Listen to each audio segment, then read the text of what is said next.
Hi, this is Dr. Pralita Abhishek. Last video, urinary tract infection most commonly asked questions మీద చేశాక urinary tract infections in pregnancy గురించి చెప్పమని చాలా మంది అడిగారు.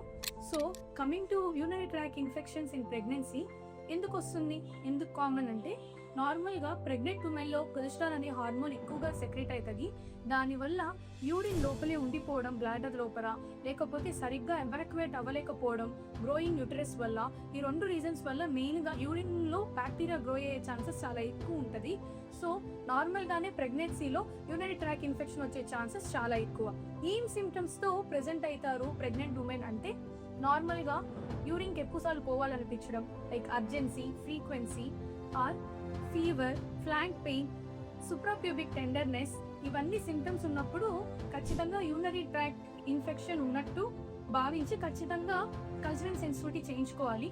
లేదు అంటే కొన్నిసార్లు మీ గైనకాలజిస్ట్ దగ్గరికి వెళ్ళినప్పుడు మీరు ఫస్ట్ ట్రైమిస్టర్లో ఉన్నప్పుడు ఖచ్చితంగా యూరిన్ ఒక్కసారైనా కల్చరల్ సెన్సిటివిటీకి ఇవ్వాలి. అలాంటప్పుడు ముందుగానే మనం యూరినరీ ట్రాక్ ఇన్ఫెక్షన్ ఏదైనా ఉంటే ముందుగానే ట్రీట్ చేసుకొని కాంప్లికేషన్స్ లేకుండా చూసుకోవచ్చు.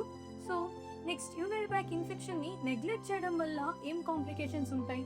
మెయిన్ గా మెటర్నల్ కాంప్లికేషన్స్ అంటే మదర్ లో కాంప్లికేషన్స్ తీసుకుంటే urinary tract infection ascending infection గా స్ప్రెడ్ అయ్యి సిస్టైటిస్ అంటే bladder inflammation or pyelonephritis, kidney infection or sepsis, లేకపోతే క్రానిక్ అనీమియా, ఇవన్నీ ఉండొచ్చు. Coming to the foetal complications తో బేబీ మెయిన్ గా లో బర్త్ వెయిట్ తో పుట్టచ్చు, లేకపోతే IUGR ఇంట్రాయూటరైన్ గ్రోత్ రిస్ట్రిక్షన్ ఉండొచ్చు, లేకపోతే నెలలు నిండకుండానే అంటే ప్రీటర్మ్ గా లెస్ దెన్ 36 వీక్స్ ముందే పుట్టేయచ్చు. దానివల్ల ఫీటల్ కాంప్లికేషన్స్ జరిగే అవకాశం ఎక్కువ ఉంటుంది. So simple urinary tract infections symptoms ఉన్నా టెస్ట్ చేయించుకోవాలి. లేనప్పుడు కూడా ఒక్కసారి అన్నా మీ ప్రెగ్నెన్సీలో ఫస్ట్ ట్రైమిస్టర్ అయిన తర్వాత 12 వీక్స్ కి ఖచ్చితంగా మీ గైనకాలజిస్ట్ ని అడిగి urine routine and urine cultural sensitivity చేయించుకోవడం మంచిది. ఇది కాకుండా ఒకవేళ యూరినరీ ట్రాక్ ఇన్ఫెక్షన్ ఉంది అంటే ఖచ్చితంగా KUB స్కాన్ చేయించుకోవాలి. మనం maternal and foetal complications avoid చేసి కరెక్ట్ ట్రీట్మెంట్, కరెక్ట్ యాంటీబయాటిక్ వాడి యూరినరీ ట్రాక్ ఇన్ఫెక్షన్ ప్రెగ్నెన్సీలో కంప్లీట్గా అవాయిడ్ చేయొచ్చు.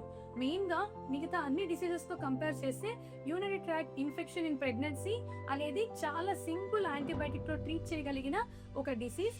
సో కరెక్ట్ యాంటీబయాటిక్ వాడి ఈ మెటర్నల్ అండ్ ఫీటల్ కాంప్లికేషన్స్ని అవాయిడ్ చేయొచ్చు. Thank you.